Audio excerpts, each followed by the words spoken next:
Avery Bradley, a key piece to this team that's looking to chase down a championship, has made the decision not to return to the team when they return to play here in a few weeks. And there's good reasons why. He has a son, part of his family, who has a respiratory illness history, and he doesn't want to do anything to put his family in a compromising position. So big picture on what, again, I think is going to be more common over the next few weeks with guys making decisions about whether or not to play. And this goes beyond just the NBA.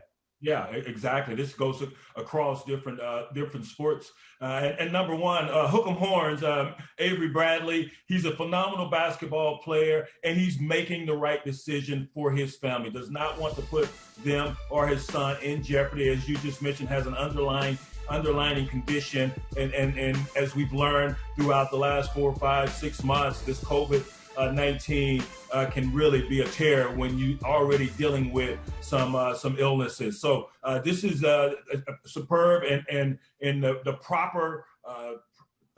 proper decision for this family, for Avery Bradley. And I'm sure the Lakers organization, everyone in that locker room, they understand that health, not only for their players, but their players' families, that comes first. So you just move on and try to plug someone in there. And speaking of that, I guess it's going to be J.R. Smith. But when you're sitting there with 2 of the top 6 players in the entire NBA, and LeBron James and Anthony Davis, hey, I think you can plug a hole like that. Even though Avery Bradley brings a lot to the table, they're going to miss him. But with those 2 guys still set to go and restart the season, they should be okay.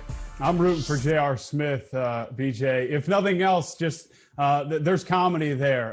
There's a guy that can get buckets, but there's a guy who can sometimes forget to score in a big moment. So here's hoping he makes his way to Orlando because, again, it's all about the content at times. Sticking in the NBA and, again, sticking with a topic that we touched on yesterday, we'll probably touch on tomorrow, and we're going to be touching on the next few weeks.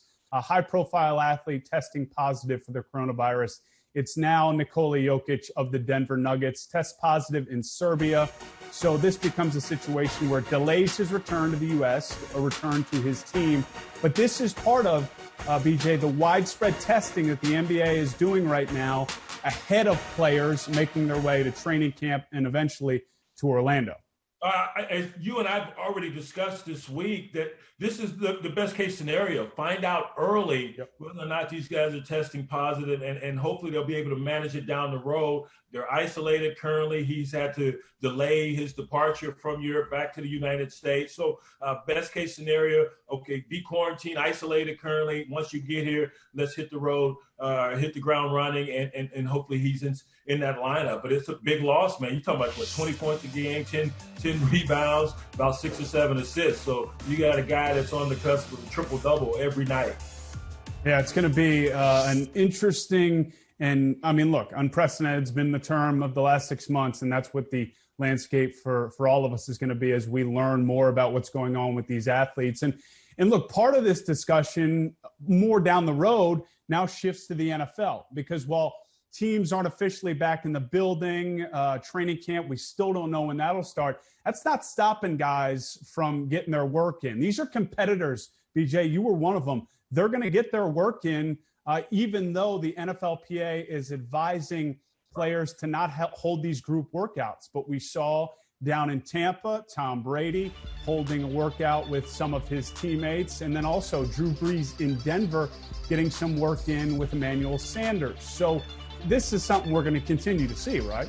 Well, and I think it's more than just these 2 scenarios you just mentioned. There are a whole host of guys I'm sure are out there trying to congregate with their teammates and get work done. Just down the road from me, you had Lamar Jackson and others that were getting together. And of course, Florida is one of the states that has had a spike in the COVID positive testing, and they were told to curtail those activities. And you use the optimum word, man. Advise. The NFLPA has advised these guys not to get together. And Tom Brady going to a new team, he wants to build a rapport with these guys. And so that's why they're foregoing that advisement, and they're getting together, and they're going to try to somewhat create that camaraderie that heretofore has not been available to them. So I understand what they're doing. And lastly, I'll say this, football players, athletes, they all think they're invincible. I'm not going to get it.